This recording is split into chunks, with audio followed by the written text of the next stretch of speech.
Olá para todos, sejam bem-vindos a mais uma aula do Pré-IFMG na parte de Ciências Humanas. Meu nome é Douglas Biagio Puglia e eu sou um dos professores de História que vai trabalhar com vocês alguns conteúdos.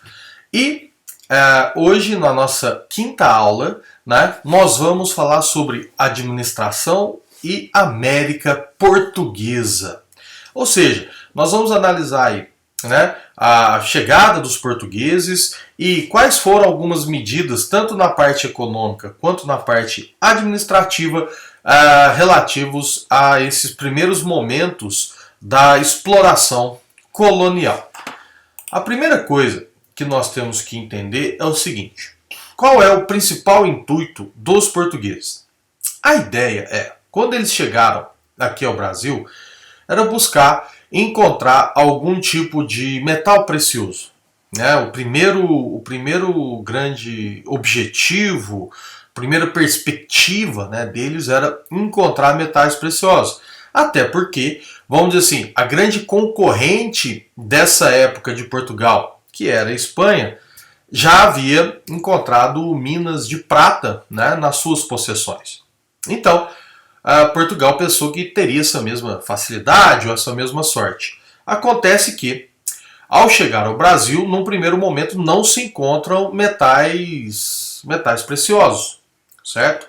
Você não vai achar isso daí, a questão do ouro nas Minas Gerais, ela vai ocorrer só no finalzinho do século XVII. Bem, dito isso, pensou-se como nós vamos explorar, qual vai ser a saída. E o primeiro produto que foi explorado pelos portugueses foi o pau-brasil. O pau-brasil, que ele tinha principalmente duas grandes funcionalidades, A sua madeira ela é de uma cor avermelhada muito forte e através dela então conseguia-se fazer material para tingir tecido, Então conseguiria fazer como se fossem tintas vermelhas para tingir tecido, e também era uma madeira muito boa para a construção de navios. Então a ideia dessa exploração do pau-brasil, nesse primeiro momento, se deu por conta disso. E verdade seja dita, foi meio que um improviso. Por que eu estou falando de improviso? A verdade é que quando Portugal chega e ele não encontra os metais preciosos, ele não dá tanta atenção para o Brasil assim. Então, ficam 30 anos nessa parte que seria da exploração do pau-brasil, aonde o governo português não deu tanta atenção assim à sua possessão nas Américas. O que vai fazer com que isso mude? A partir do momento que outros países europeus começam, vamos dizer que, ter um olhar de cobiça em relação às possessões portuguesas. Destaque nesse sentido a própria França, que chegou a invadir uma região do Brasil. Então, com, vamos dizer assim, medo de perder essas possessões, devido ao interesse de outros países, Portugal, a partir de 1530, começa de fato a colonizar o Brasil. E então, dentro dessa colonização, a primeira questão a ser colocada vai ser o açúcar. O açúcar vai ser, de fato, o primeiro grande produto a ser explorado aqui no Brasil. Tá, mas por que o açúcar? Por que a gente pode chamar dessa a solução açucareira? O açúcar já era um produto que Portugal conhecia a forma de se trabalhar, certo? Ele já tinha plantações de cana-de-açúcar em outras das suas possessões, então já era algo que os portugueses já tinham uma certa familiaridade. Junto a isso, através da cana-de-açúcar, a geração do açúcar em si era um produto que tinha um grande mercado europeu. Então, sabia-se que o fruto dessa produção seria absorvido pelos mercados europeus. E um terceiro ponto é que você vai ter um clima aqui no Brasil favorável para esse tipo de plantio. né, favorável a esse tipo de cultura. Então, chega-se, né, à conclusão do que seria essa solução açucareira. Bem, então, como nós não temos metais preciosos, pelo menos não nesse primeiro momento, e, ao mesmo tempo, nós temos que colonizar essa área de forma que outros países não nos tomem as terras, então, vamos dizer que a solução açucareira ela se encaixa bem aos propósitos portugueses, né, aí de meados do século XVI. Para isso, então, vão ser feitas no primeiro momento as chamadas capitanias hereditárias, que foi a divisão do território que pertencia a Portugal em 15 grandes fatias de terra, certo? E depois a doação dessas capitanias hereditárias para aqueles que seriam os responsáveis pela colonização, plantio da cana-de-açúcar, enfim, seriam os representantes portugueses na América Portuguesa. Mas a verdade é que o sistema de capitanias hereditárias não funcionou muito bem. Esse modelo de governo mais descentralizado, vamos dizer assim, não ocorreu muito bem. E depois, Portugal, então, vai partir para a criação, né, do governo geral, que a primeira capital brasileira foi na cidade de Salvador, aonde se instalou esse primeiro governo geral do Brasil, certo?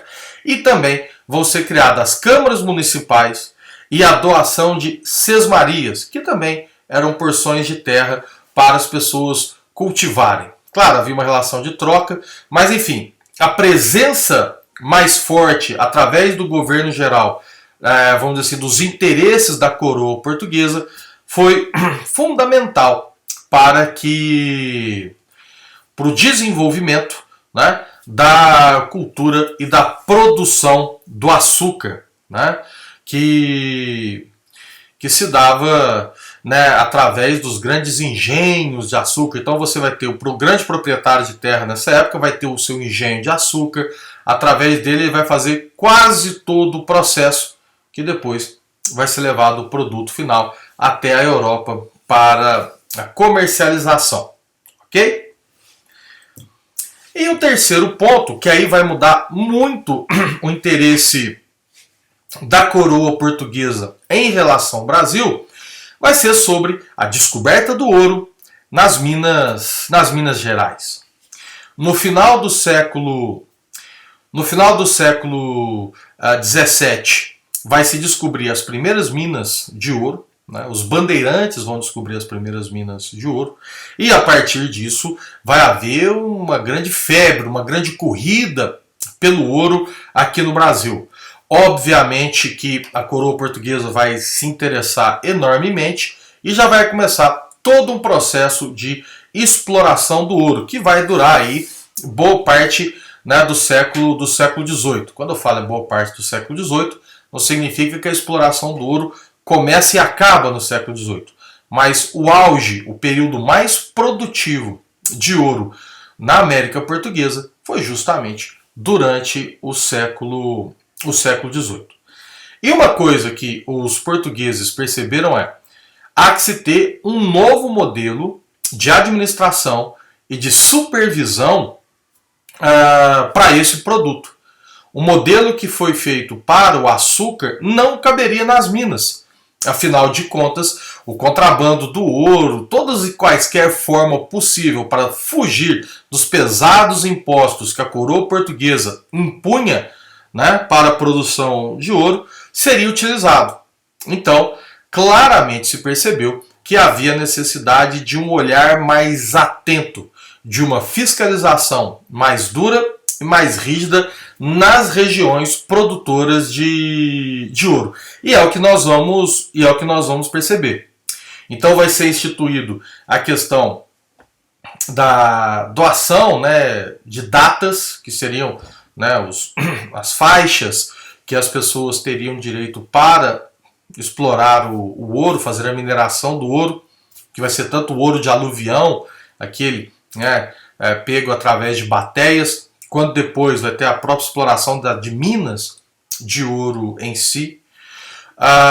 E todo o ouro, toda a produção de ouro, 1/5 dessa produção deveria ser dada para a coroa portuguesa. Era o imposto. Então, se alguém minerasse 1 quilo de ouro, 200 gramas desse ouro deveria ser dado à coroa portuguesa. E por mais que a fiscalização fosse forte e rígida, ainda havia muito contrabando desse ouro. Daí que se criam as casas de fundição, que foram importantes órgãos da coroa portuguesa, e somente o ouro, que aí começou a chamar de ouro quintado, é que poderia circular. O que significa isso? Alguém minerou o ouro, ele deveria levar essa casa de fundição. Nessa casa de fundição já se retiraria 1/5 que pertenceria à coroa portuguesa, e depois eram devolvidos lingotes de ouro, né, já com o selo real, ou seja, o que poderia circular na colônia, ali na região, sem problema nenhum. Então, o que nós podemos perceber é que criou-se todo um modelo de exploração diferente para o ouro. Da mesma forma que, através desse ouro, também se desenvolveu toda uma sociedade diferente. Se o açúcar é um mundo totalmente rural, o ouro já vai ter na questão do urbano, a questão do comércio, muitas das suas características. E o próprio desenvolvimento cultural, né? Quando você vê as igrejas, o chamado barroco mineiro, que foi desenvolvido nesse período. Apenas para a gente concluir, é interessante lembrar que todos esses lugares vão utilizar a mão de obra em sua ampla maioria escrava, né? Então você vai ter mão de obra indígena para a exploração do pau-brasil, que foi feita através de escambo, mas é muito importante dizer que houve uma escravização de muitos povos indígenas no Brasil durante todo o período colonial. Depois você já vai ter a presença do africano escravizado, que vai ser o trabalhador principal das colheitas de cana de açúcar, né, da cultura da cana de açúcar. E também vai ser a principal mão de obra na questão da mineração do ouro do Brasil. Ok? Mas de qualquer maneira nós vamos ter outro capítulo que vai aprofundar um pouco mais sobre essa questão da mão de obra escrava que foi utilizada aqui no Brasil. Bem, vamos fechando nossa aula então. Espero que vocês tenham gostado e até o nosso próximo encontro.